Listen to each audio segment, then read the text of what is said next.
Ya, bagus.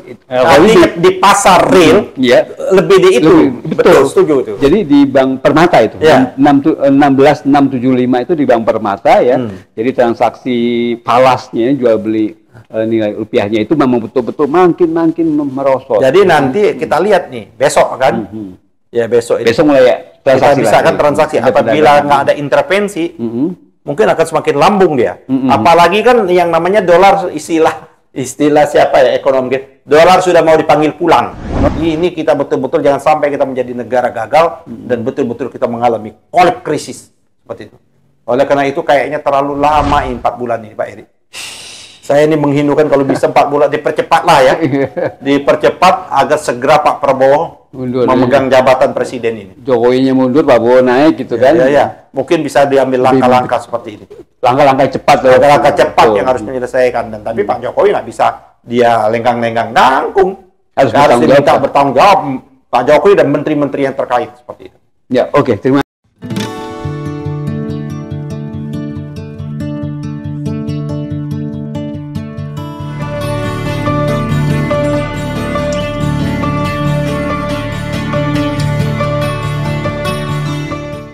Bismillahirrahmanirrahim. Assalamualaikum warahmatullahi wabarakatuh. Pemirsa TV Masumi dan Ahmad Yani Channel. Kita sore hari ini akan bincang-bincang tentang rupiah yang makin terpuruk. Tentunya ya, ini banyak membuat pengaruh yang luar biasa di perekonomian Indonesia. Kita tidak tahu, yang pasti Gubernur Bank Indonesia dan juga pihak OJK selalu menyalahkan kondisi ekonomi di luar negeri yang menjadi penyebab rupiah makin terpuruk. Nah, untuk bahas ini, pemirsa, dari Sabang sampai Merauke kita berharap sekali untuk menyaksikan terus bagaimana diskusi kita tentang rupiah yang makin terpuruk ini dengan Bapak Ketua Umum Partai Masumi, Pak Dr. Ahmad Yani SHMH. Nah, kira-kira gimana nih Pak Ahmad Yani? Assalamualaikum warahmatullahi wabarakatuh, pemirsa Masumi TV maupun Ahmad Yani Channel di seluruh Indonesia, Sabang sampai Merauke, kawan-kawan diaspora. Memang ini sangat mengkhawatirkan kita, Pak Eri. Iya. Ini jangan-jangan ini awal dari krisis besar yang akan kita hadapi. Karena per hari kemarin sebelum libur, Hari Raya Idul Adha kemarin, dolar itu sudah menembus angka 16.400 sekian. Iya. Bahkan euro itu sudah menembus angka 17 sekian seperti itu. Singapura udah 11 sekian seperti itu. Jadi uang kita ini semakin tak berdaya sama sekali seperti itu. Betul. Nggak berharga lagi. Sudah nggak berharga. Jadi kita kalau membawa uang 10 juta ke Singapura, itu ditukarnya menjadi lembarannya sedikit sekali. Betul. Ini sungguh kita prihatin sebenarnya dengan nilai mata uang negara yang sebesar ini dengan sumber daya alam yang luar biasa. Seharusnya 1 rupiah itu 1 dolar, ya kan bisa. Atau 1 rupiah 1.000 dolar. Walaupun orang dulu sempat mentertawakan kan, dulu ada ekonom kita, dia bisa membuat, ya kan, 1 dolar 1.000, ya kan. Bahkan zamannya Pak Harto bahkan di bawah 1.000 tuh. Dan kita mulai berjaya zaman Pak Harto. Artinya dengan sumber daya alam kita yang luar biasa itu bisa. Dan tentunya dengan policy. Tapi karena perilaku rente di pejabat-pejabat kan kita ini sukanya betul impor. Ya kan, impor ini belum mafia impor itu, belum utang-utang kita, ya kan, lagi jatuh lagi nih sebentar lagi. Utang kita kan baik utang pokok maupun bunga kan hampir menembus angka berapa ratus triliun seperti itu. Nah, oleh karena itu memang rupiah menjadi sudah semakin terkapar dia. Betul. Bahkan kalah kita dengan uang yang namanya Timur Leste. Timur Leste betul lebih kuat ya, lebih kuat. Timur Leste lebih kuat. Di seluruh Asia ini uang kita yang paling terpuruk.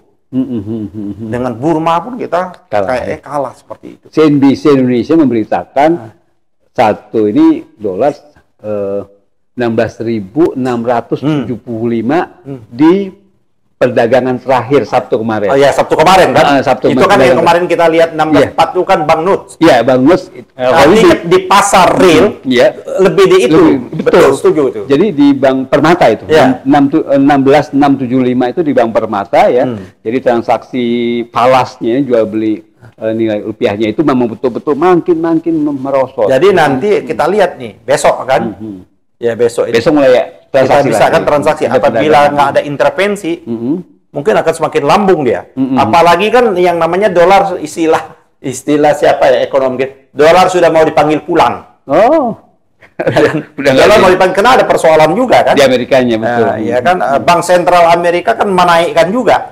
Jadi sudah tidak ada apa namanya istilahnya ekonomi itu yang daya tarik terhadap mata uang itu seperti itu. Mereka akan balik seperti itu. Nah, ini artinya Pak Jokowi gagal memenuhi janji-janjinya.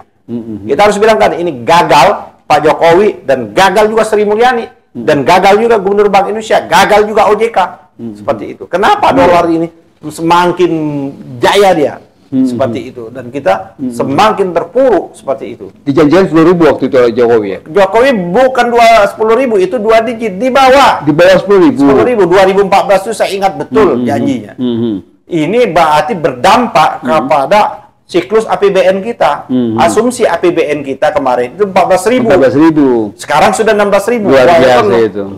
Daya koreksinya kan luar biasa ini. Walaupun sebetulnya ekspor minyak menguntungkan kalau dolar makin. Ya, masalahnya kita tidak punya daya saing impor ekspor kita yang mana barang ekspor kita seperti itu. Betul. Nah, sebenarnya kalau kita punya kebijakan ekonomi kita yang jelas, kan gampang sekali. Kita kan masih punya batu bara, kita kan masih punya emas, tapi kan batu bara, emas, tambang kita dikuasai para yang namanya swasta ini yang mendapat keuntungan yang luar biasa. Artinya mereka gemuk badannya, negara kurus, gitu loh. Jadi parasit dia, dia nempel. Kalau di pohon itu lama-lama mati. Parasit yang hidup. Ya kita ini sama juga Pak Eri. Iya, oleh karena itu menurut saya harus. Cuman kan Pak Prabowo kan belum bisa mengambil langkah-langkah. Betul. Saya yakin tim ekonominya Pak Prabowo segera nanti kan dia setelah dilantik mengambil. Contoh, terjadi perdagangan, bayar dengan standar rupiah. Semuanya dengan standar rupiah. Artinya jadi orang membutuhkan rupiah. Makin kuat. Makin kuat seperti itu. Produksi kita rupiah semua. Dulu kan ada I love rupiah. Iya, betul. Zamannya kan I love rupiah. Sekarang ini jangan-jangan pejabat itu malah menyimpan uang dolar. Nah, dan berburu dolar. Iya, seperti itu. Gitu. Ya, itu kan ini menjadi luar biasa. Jadi Pak Jokowi gagal, saya kira. Masa 4 bulan ini dia bisa berusaha sedemikian rupa dolar menjadi di bawah 10.000, mungkin nggak? Nggak mungkin, itu jauh. Pak Eri, saya tanya. Nggak mungkin. Naik mungkin. Iya. Jadi memang ini dari kacamata ini para ekonom sudah mengingatkan. Bang Rizal Ramli almarhum sudah mengingatkan, Faisal Basri sudah mengingatkan, Antoni Budiawan sudah mengingatkan, Awali Rizki sudah mengingat, banyak para ekonom kita ini. Tapi mereka kan menutup-nutupi seperti itu. Kita rindu betul dengan B.J. Habibie Presiden. Oh iya, B.J. Habibie luar biasa. Sampai menyentuh angka 6.000. 6.000 dalam waktu dia hanya 2 tahun. 2 tahun. Kita bayangkan kalau Pak Habibie tidak ditolak laporan pertanggungjawabannya, dia bisa menjadi running lagi presiden. Jangan-jangan bisa 2.000, jangan-jangan sekarang udah. Kok kembali normal 1.600 kok. Bahkan bisa turun lagi. Ya, makin kuat. Karena kita punya daya unggul yang luar biasa. Bangsa ini punya daya unggul. Cuman bangsa ini selalu ditikam dari belakang oleh para pengkhianat negara. Jadi pengkhianat negara itu bukan yang selama ini dituduh umat Islam, organisasi Islam, dan lain sebagainya. Ini kan cara mereka mengalihkan. Justru pengkhianat negara itu yang selama ini mungkin banyak teriak, saya Indonesia, saya Pancasila, ya kan? mereka tapi saya Indonesia, tapi saya menggerogoti Indonesia. Luar biasa kan, Pak Eri. Betul. Ini BUMN kita ambruk, Pak Eri. PLN utang kita berapa banyak, Pertamina berapa banyak, bank-bank kita berapa banyak. Membangun infrastruktur dan sebagainya, tidak ada membawa kesejahteraan rakyat ini. Rakyat kita semakin susah. Bahkan rakyat kita dalam kesusahan ini dibiarkan juga untuk judi online. Yang juga kasih bansos. Dan mau dikasih bansos lagi. Ini malah petaka apa ini. Oleh karena itu memang harus tobatan nasional. Betul. Kita betul-betul tobatan nasional. Jadi apa yang diinginkan Indonesia emas, yang teriak-teriak Pak Jokowi ini, nyunsep kita seperti itu. Ya, bukan Indonesia emas, tapi Indonesia cemas. Cemas betul. Cemas Pak Eri. Kecuali kita punya dolar banyak, nggak apa-apa ya Pak Eri. Kasihan Pak Eri. Jadi saya dapat informasi, iya kan? Informasi dari para petinggi sektor keuangan juga. Ini bahaya uang gitu. Bahkan bank organisasi Perserikatan Muhammadiyah mau menarik uangnya dari BSI, nggak ada uangnya katanya. Iya, betul. Lo minta dong pertanggungjawabannya. Itu banyak direktur, komisaris BSI itu kan orang-orang politik, bukan orang-orang merit system seperti itu. Betul. Jadi apa namanya sekarang mengagak-agak ini nih perbankan kita ini dengan ditariknya dana Muhammadiyah itu ya makin mempersulit bank-bank untuk karena memang likuiditasnya kan terbatas mereka. Uang itu catatannya hanya ada di atas kertas. Betul. Uang hanya di atas kertas. Sekarang ini uang cash itu liquid itu susah Pak Eri. Iya. Bayangin, ini kita kan baru kurban ya. Baru kurban ini. Di masjid saya itu Pak Eri, biasanya puluhan sapi Pak Eri. Dan puluhan kambing. 12, 15, 20 ya. Kambing itu mungkin 60. Kemarin hanya 4 atau 5 sapi Pak Eri. Turun sekali. Ada lagi di tempat sahabat saya, guru saya lah, di puncak sana. Juga seperti itu Pak Yani. Banyak sekali orang pengangguran terselubung Pak Eri.